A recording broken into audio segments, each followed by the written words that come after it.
5-for-1 Eatery and Exchange is a brand new restaurant in Hamilton. Housed in an old bank building on Barton Street, this neighborhood has seen better days. But the people behind this new spot are determined to make this a special place. As soon as you walk in, you're blown away by the ambiance of the place. Exposed brick, large windows, the food on the menu is simple, affordable, and good.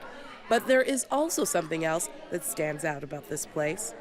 Ed Data, chef at 5-for-1. I see the smile on people's faces when they come in.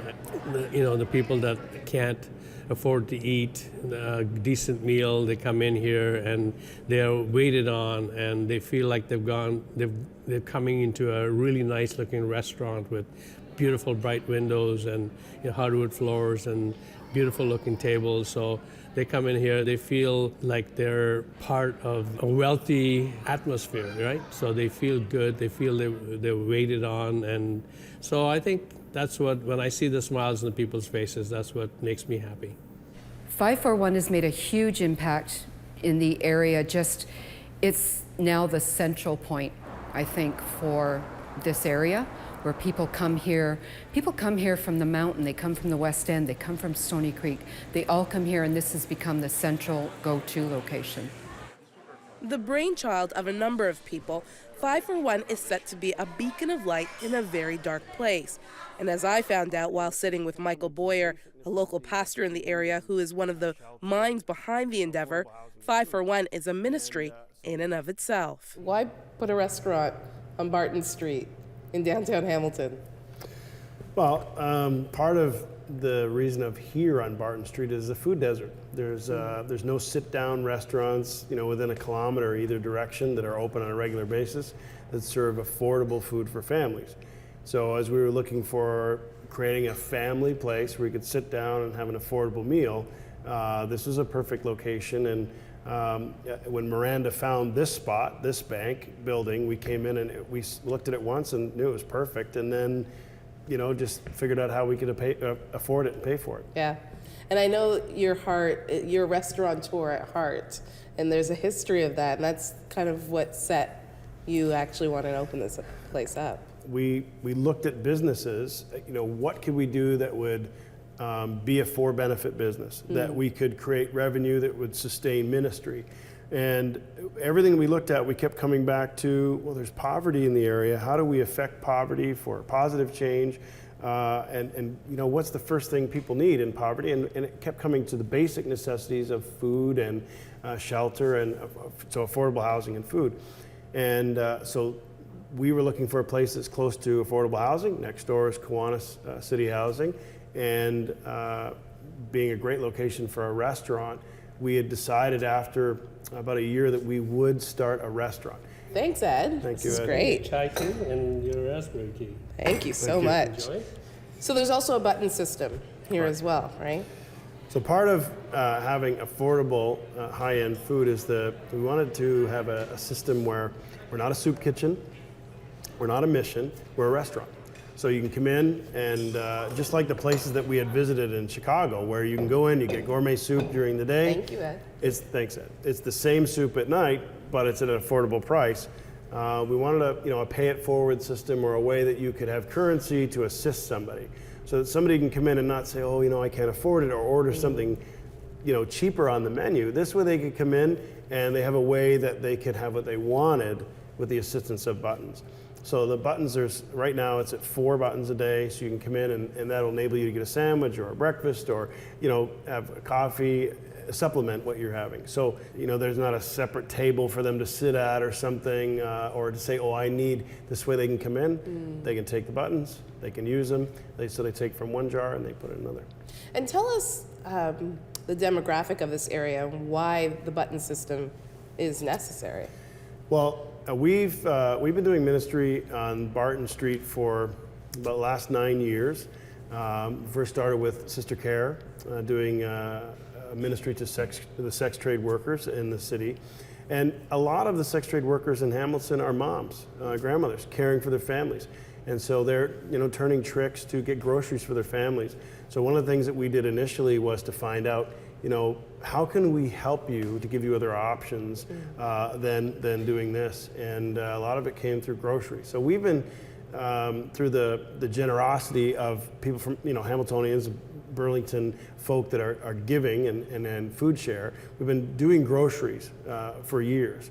And so we knew that we had people that needed assistance already in the neighborhood. And you knew food we would knew be the food way. would be a way to do that. And, to build relationships with people, we want to engage with people, not just, here's a meal, but want to engage with you, learn from you, learn with you, and that's all part of the exchange.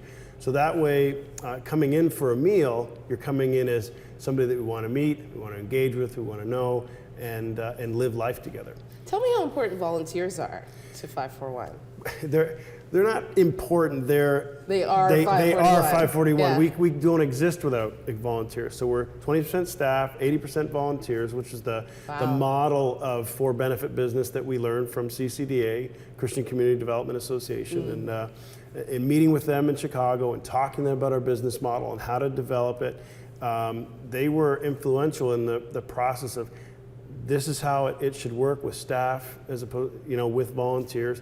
Keeps our labor costs down. That's how we can offer affordable food. So if without the volunteers, we wouldn't be able to sustain the amount of customers we have a day, but we also wouldn't be able to have affordable prices. And the reason that 541 is able to offer affordable prices is because we're not paying out those hourly wages to the volunteers that come and serve here. But I bet you're also looking for heart as well. You're looking for a special person that wants to be here.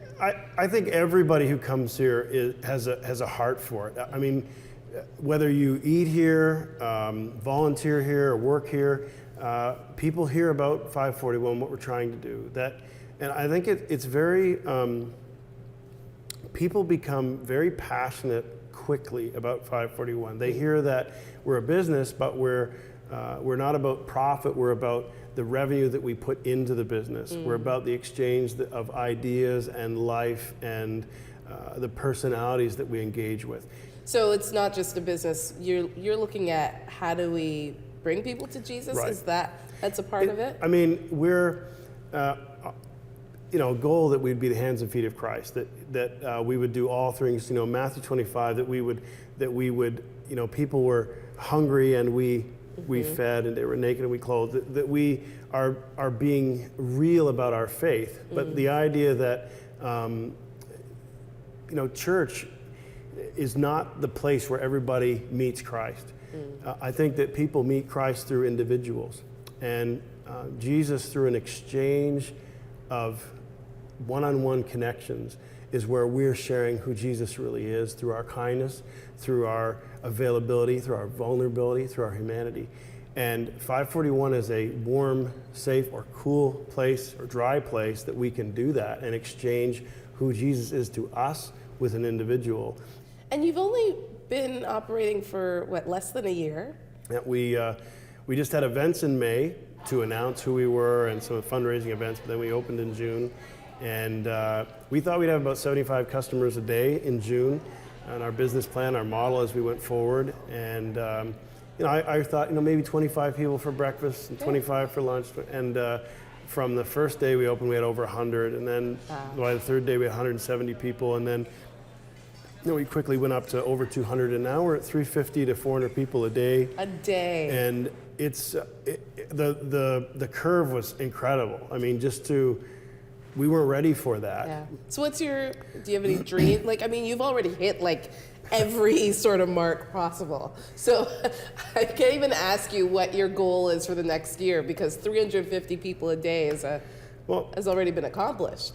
Part of the impact in the community, social enterprise, though, is to not stop with food, but to look at the other needs and how can we be involved in more change and empowerment for the residents that live in Hamilton, along Barton, and in this area of Hamilton. To not just be a restaurant, be an agent of change. To be an agent of change. And really that's, when we talk about being a beacon in the community,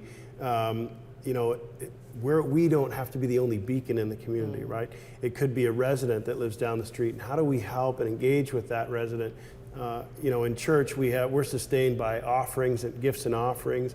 A for-benefit business is sustained by the revenue that is built from the business. And that was key to us, that we didn't want to create a burden product. This is something you're going to have anyway. Everybody eats, so we wanted to create something that you needed, but it would be good for you and affordable, and then that way, that makes it sustainable. And everybody eats good food, so let's eat some good food. Sounds good. Thank you so much, Michael, for your time. You're welcome. All right, Appreciate it. let's dig in.